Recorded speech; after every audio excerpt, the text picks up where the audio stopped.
Hey guys, this is Dardamus with Dardamus Dominions. I'm here with Novelle. How are you doing, Novelle? Oh, I'm doing just great. Hi, everyone in YouTube. So let's move into your turn. We're doing a national overview, and oh my goodness, I need to remember. Please, okay, good. I got the master password. And I'm seeing this is what turn did you send me? I sent you turn 7. This is one of the first triple expansion turns. So you're turn 7 and you're already triple expanding. Let's look at your expand and kind of get an idea of what you're expanding with. What is this party? It looks kind of weak to me. Oh, it's absolutely garbage, if you want to be honest with you. It is backed on the back of an insane bless that allows me to kill basically any type of indie.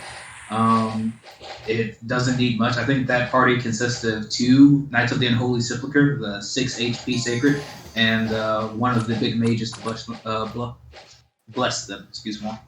Okay, so all of your strength is mostly in these 2 little guys right here. Is that correct? Yep.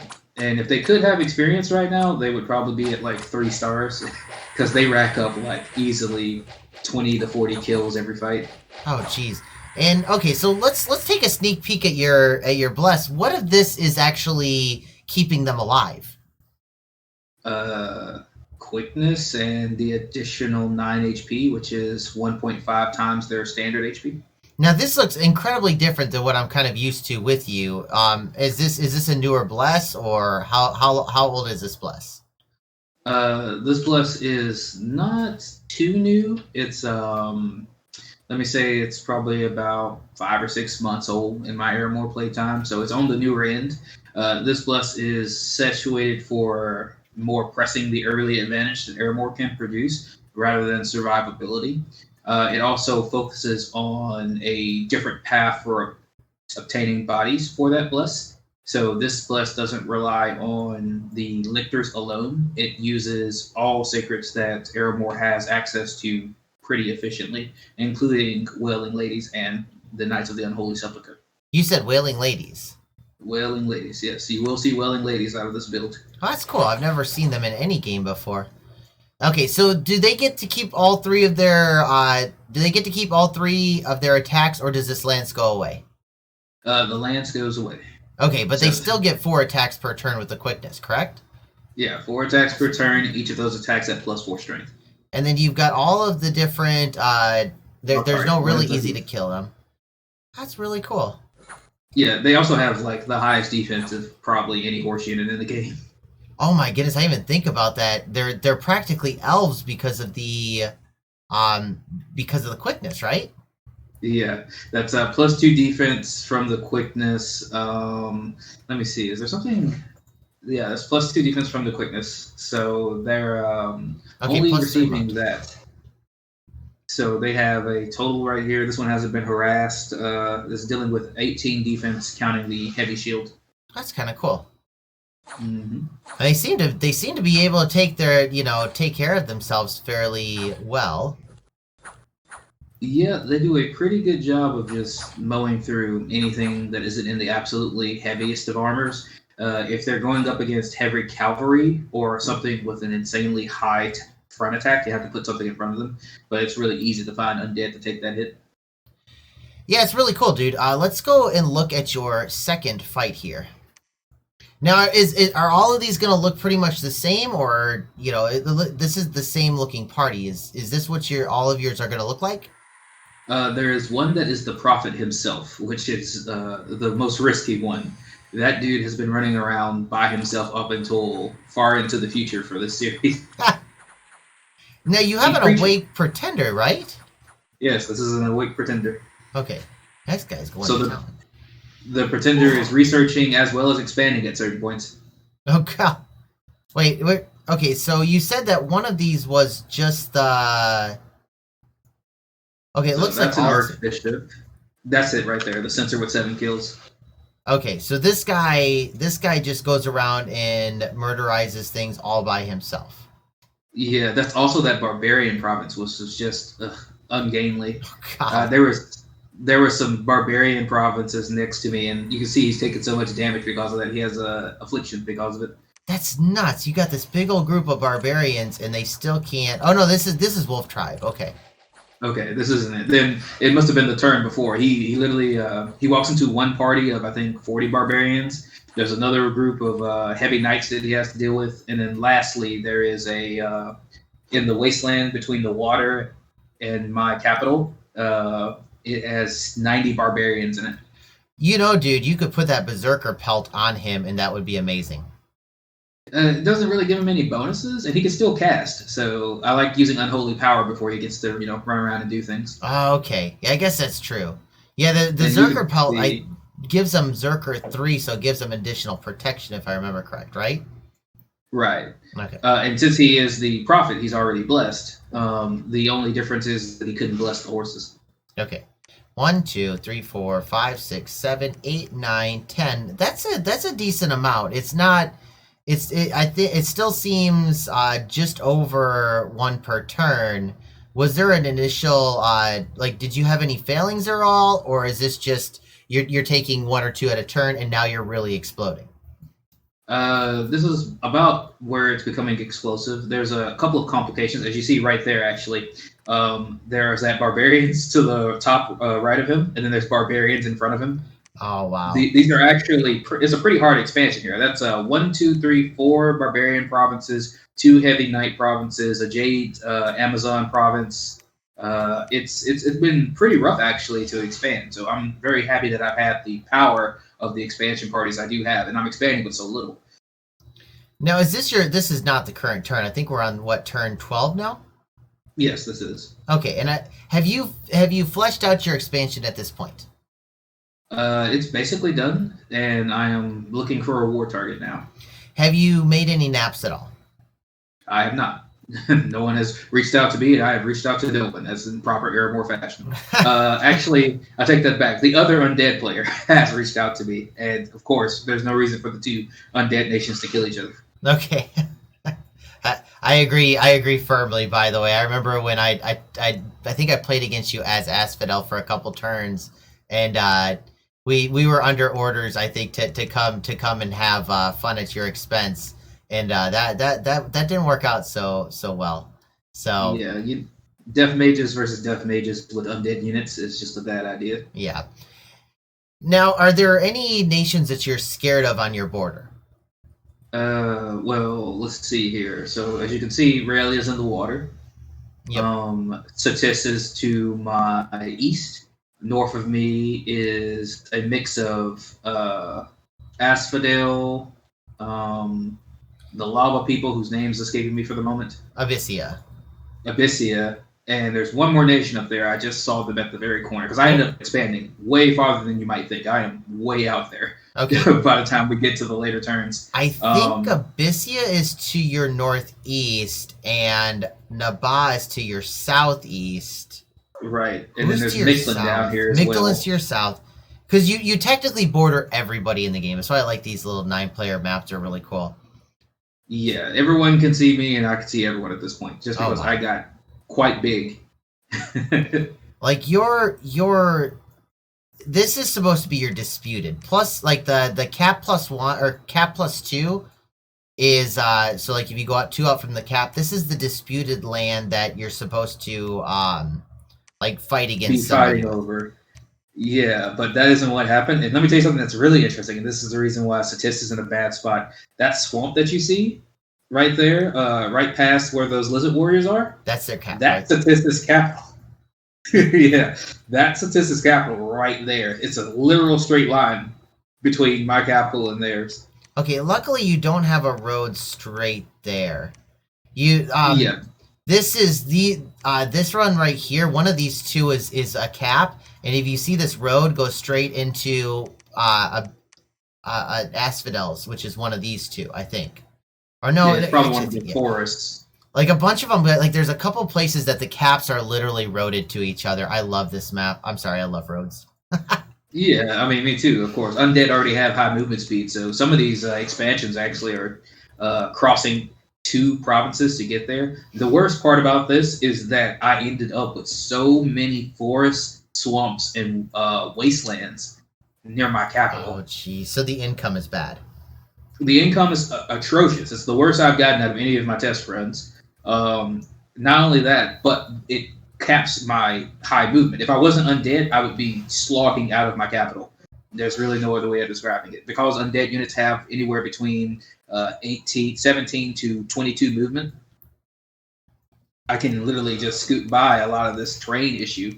But those two wastelands, I just can't cross over in any efficient way. Where's the way? Well, the nice thing is, I don't know if you saw, you got a road to your north and then it goes to the east. So you can go up, over, and that's only 8 movement points.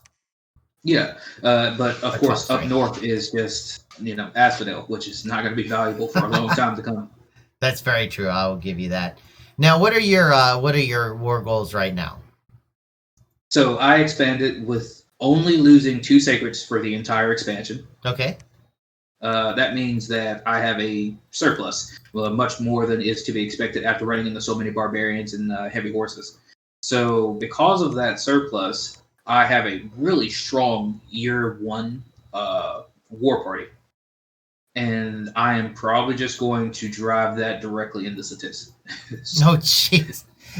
I mean, just because, one, they took growth, which is, of course, good for Satis because Satis doesn't need a strong bless.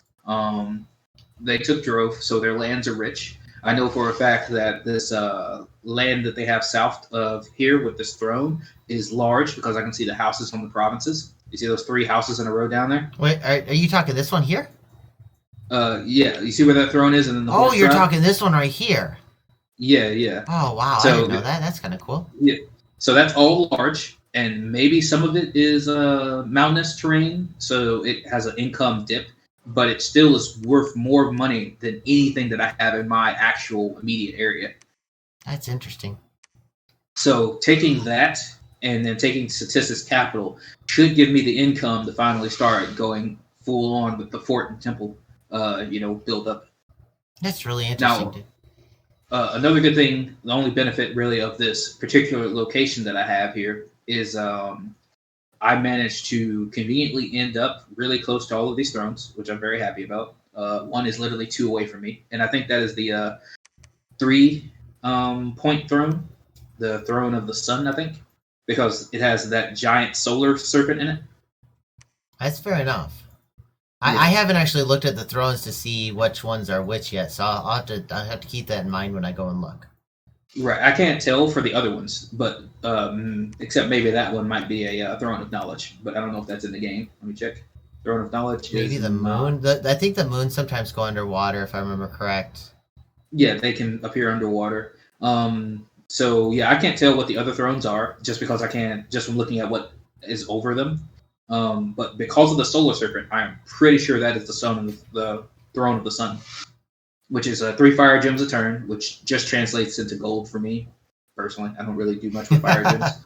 Yeah, but I will be happy to have it. Okay. No rushing for construction 6 and lanterns. It's kind of pointless. To put it to you in another way, Ermor is really inefficient when it comes to research. It is their greatest weakness.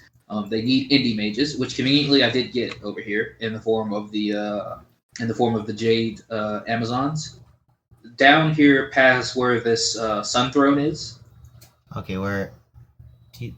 Okay, I'm not seeing any Jade. Okay, so you haven't taken it yet. I haven't taken it yet. It's right there. It's the swamp. This one right here. Okay, gotcha. Yeah, okay, yeah. So you will be able to get some cheap mages that aren't too bad, but are you gonna bother with them? Yes. In fact, I even reached over here and grabbed those Camazots as well, just because that's the only way that Ermor can get any type of research. So you don't use death. You don't use any of these death gems to get yourself any of those. It's possible to, but it's only if I would have an extreme surplus. It's just because Ermor doesn't have a way of both gaining research boosters and mages at the same time.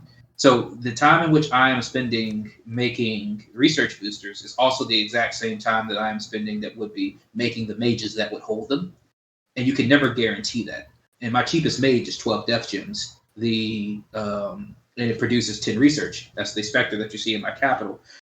The skull is 10 gems and 14 research, but it has to go on a researcher. You can't just put it on its scout, for it to produce research. So Ermor's in a really difficult position when it comes to trying to manage his research. I think these Dusk Elders also they They also research, don't they? And they've got really good They, paths on top of it.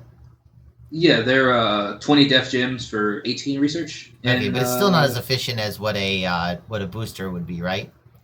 right, in no way. But the problem is that I can't directly always translate gold into a body to hold that research item. Okay. Right, because if you look at it right here, the only two researches I have are two away from my capital with the Jades, so that's really good and reliable. But then the next ones are the Camazotz that are up here by this throne, and then if you look down to where the Solar Serpent throne is, the throne of the sun, the river by it, that forest has lizard shamans. Oh, nice. I have to take it, but it's way beyond. It's 1, 2, 3 away from my cap, along with a river blocking it. And that throne's in the way if I take the most direct route. But yeah, I mean, the Amazon should be able to give you a warm body to hold said death, booster. Right. So there's a fair chance that that's the path that I take. Conversely, another thing that can go correct is if you can find a significant source of gems, which I have a rainbow pretender, which is going to be site searching everything in this area, and this should be a gem rich area. Just because if you look at the terrain, it's all the gem boosting terrain. There's only 2 farms that I have, and they're way up and off to the side. So this guy can find almost every site in the game.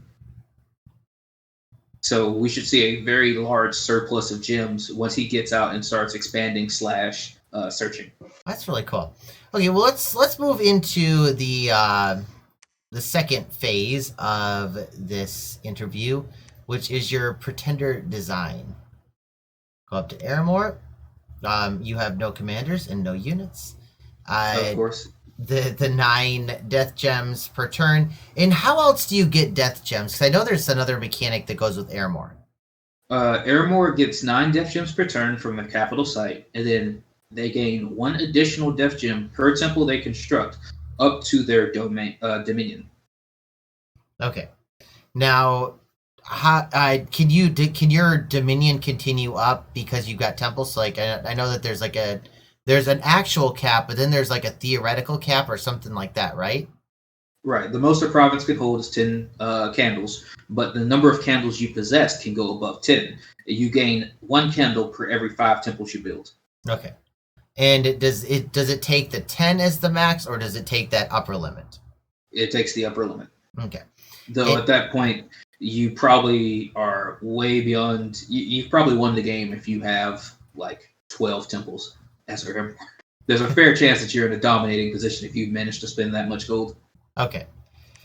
Now you took a Frostfather, is that correct? Yes, that is the pretender that we have today. The Rainbow Pretender Frostfather. Okay, and then what were your paths again? It is 3 across the board, except for Water, which has 10, and Astral, which has 4.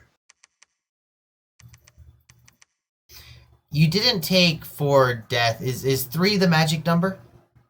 3 is the magic number on your pretender because that allows your pretender to summon Dusk Elders. Dusk Elders can random up to 5 death. So okay, so once you get to 3, you're set.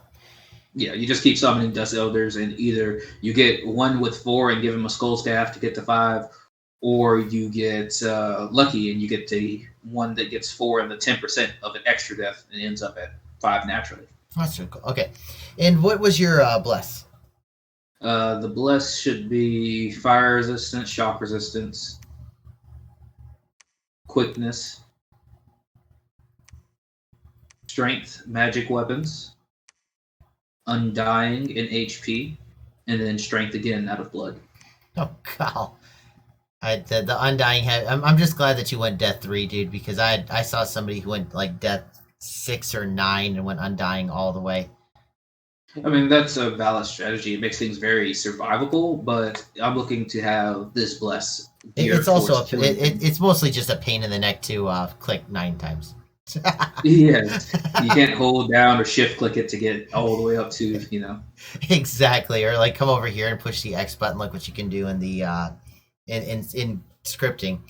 And what was your? This is the curious one because you went with such a you went with one of the lower tier pretenders. What were your Dom candles? 4 Dom candles. 4? Just the 4. Oh my. So you build 5 temples, and that 5th temple gives you an extra Dom candle. So you get 5 gems for 5 temples. Okay. And past that, you're not, because I mean, it does seem like it still would limit your death gems, correct? It's not really a limit. Like, for instance, honestly, there's no guarantee that you'll ever get to build temples. Like having the idea that you will be able to hold and protect that territory and get your death gems that way, it's just as almost as random as site searching and finding death sites. It's never guaranteed. Like because if somebody can easily just attack you and destroy that temple, and if you forted it, they could also take that fort. Ermor is always going to be under pressure, so you really should never be aiming to try to benefit from the magical 10 to 12 temples, 10 to 12 death gems. That's a really greedy proposition. Okay, so that's really interesting because I mean, just I've only been able to play these guys as against the AI because it's not my style. I straight up, it's not my style of play, and I don't think it's a bad style of play or terrible. It's just not my style. And so I kind of assumed that you would want to get every single death gem that you could get your hands on, and going 6 or 7 dominions seems like you could get that many temples down fairly easy. But you're saying that most of the time you should expect the world to turn on you? Yeah, obviously you're playing Ermor. There's a lot of complications that come with playing this nation. Um, the magic number is 8 Dominion. That way you build 10 temples and you get 10 death gems. You also get more undead of all types that can be freely spawned by having higher Dominion. That is universally true. So what's positive about going 8 is that you know you're going to get a strong free spawn base and a strong amount of basic gems if you can put up 8 forts and 8 temples. But Ermor does not get that luxury in most games. Most people run directly at you and, of course, decide to remove you from the game as quickly as possible, under the expectation that whatever you hold is of some value or that it's an easy task. Neither of which are true. I just like killing Ermor so that the painful war at the very beginning is as least painful as possible. Because the more time you get, the more lands you're going to get that have zero income. People think that that's something they can accomplish. It has never worked out for them. So I expect that's the reason why I haven't reached out or made any naps or anything like that, because I expect that currently people are talking about who's going to ally together to remove me from the map in the next year. With And it's I mean, wait, compared to your earlier builds, this looks radically different. I mean, I think that we did. I'm pretty sure that I could. I probably don't want to go through the hassle of finding the link to your other interview we had. But I'm sure that if you go in and type in Ermor, and this build is a little bit different than the last one. Is that correct? oh, it's very very different. So this build is 100% geared towards eradicating people and indies and thrones as quickly as possible. It's very much a rush build for Ermor. And I mean, is this an evolution as you as a player, or is this a better understanding of Ermor? It's more of an adaptation. So there's some problems that, like I said, are inherent to Eremor. Eremor needs to establish itself incredibly early. If it is held up, even if you win the wars, which is currently tends to be what happens when I play Eremor, is I get hit with this, 3 or 4 man alliance. They all fight, and I come out on top of it in the end. But that giant delay is so harsh on Eremor that needs to continuously keep getting more income, getting more gems, trying to find indie mages to buy, trying to buy priests to make more undead.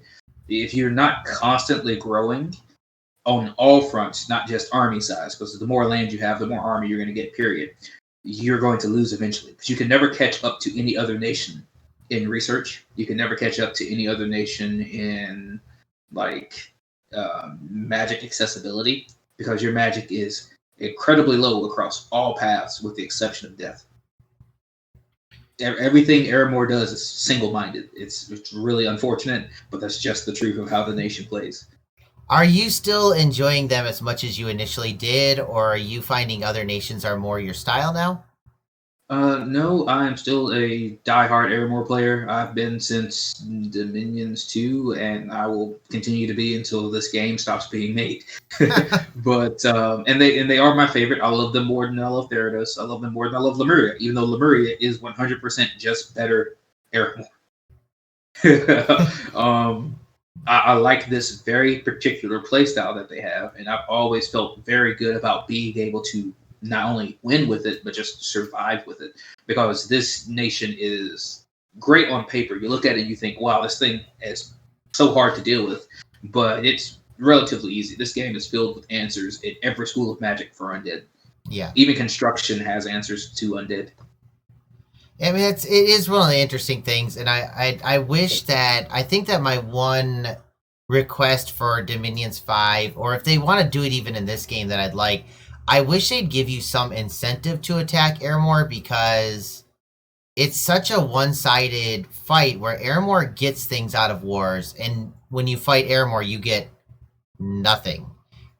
And it's so, I mean, you get death gems, but let's be honest, death gems compared to gems plus income, I'd rather take, any other nation's territory.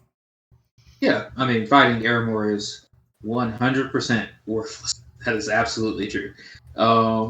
There's nothing that can even be said about it. There is one slight tangential benefit, and it's that Ermor tends to be able to find every gem in its territory because it relies entirely on that. That is its economy. It doesn't need gold. It just wants more gems. So you see, if you do take the lands after I've searched them, you can be pretty sure that every piece of land or territory I have has been fully site searched.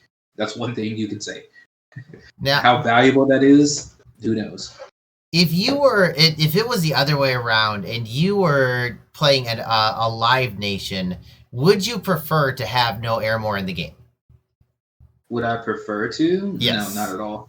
I vastly would prefer to have the nation there, just because the nation demands a different style of play.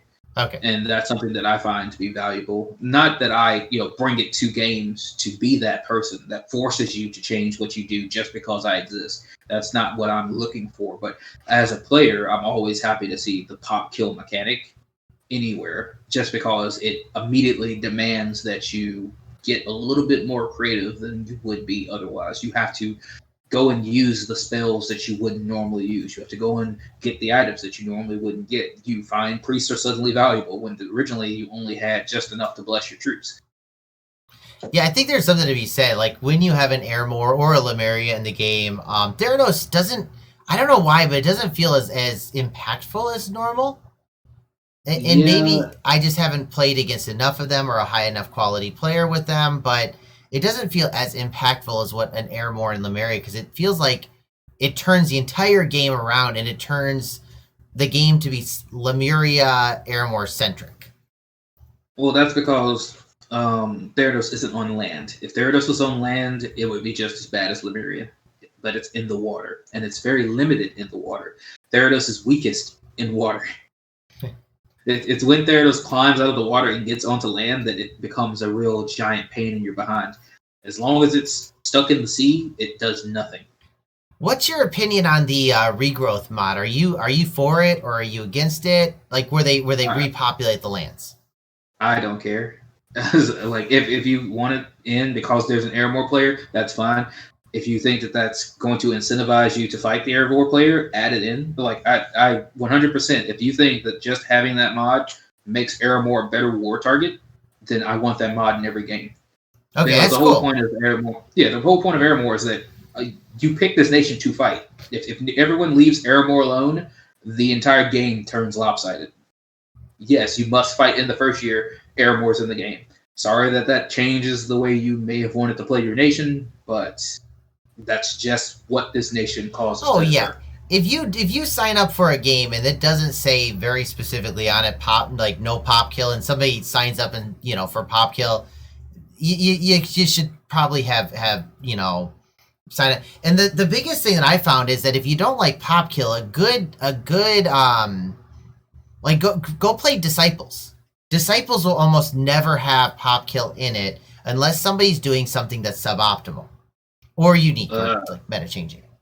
or conversely, it's a 3-man disciple team. And if it's 3-man disciple team, uh, we're playing a game called Age of Madness in the same Discord server right now, and we are Lemuria, Ermor, Therados, and we have just we wiped people off of the map. Oh, you're talking, yeah, all eras. I don't, yeah, that's different, but Yeah. the all eras you could get away with it, but most of the time, like I think that I was thinking about possibly like a Therados Abyssia matchup. Yeah, I mean that works. The problem is that you cannot normally get blesses to coincide between pop kill and non-pop kill nations, because if you go with a non-pop kill nation as the lead god, without the pop kill dominion, the pop kill nations don't get free troops. Okay. Right, so you have to stay pop kill to pop kill, and you have to pick a bless that works both on living troops and on undead troops. So it's very difficult to create a disciples game for them. That's the reason why there was even a mod called the Exodia mod, which allowed you to pick Ermor and Ermor both as the main god and the disciple god. That's interesting. Yeah, and you would make basically a it was called Exodia because it would be one big team of players against the Ermor team. You've triggered my trap card. So the like one of the groups I saw was an LA Relay and a Lemuria combo, but sadly, like the Lemuria player was I think it was like his very first game, and I don't think he knew what Lemuria was. It just that was not a good example. But I'm kind of curious if a LA Relay could combo with Lemuria, because Lemuria's would they get the underwater? Like, do you get free spawn underwater? Yes, Lemuria free spawns anywhere. So if you did that, you'd get better free spawn as LA Relay. Yes and no. LA Relay can get its sacred free spawn, which could be pretty powerful. But conversely, yes, in general, Lemuria has better free spawn. It also is really punishing for Relay because Relay wants gold. Unlike Lemuria, Relay is gold reliant. That's true. It's actually the reason why LA Relay is considered to be bad by most people, is because it is gold reliant. Okay, dude. Any last comments on this game? Or do you have any? Do you think that your chances of winning? Do you want to give me a percentage what you think your chances of winning are? If no one attacks me in the next 6 turns, that's like a 70% chance I win this game. Nice. Okay, dude. Well, I will definitely be looking back into talking with you again before the end. Probably in the next 10 or so turns, we'll do an update on you. Does that sound good? Sounds great for me. Well, thank you so much for taking your time and in being able to do this interview with me, dude. I really appreciate it. Oh man, I'm happy to be here. Thank you for letting me join your game. Okay, well then I will see you next time, and I will see the viewers again next time. Have a good one. Bye.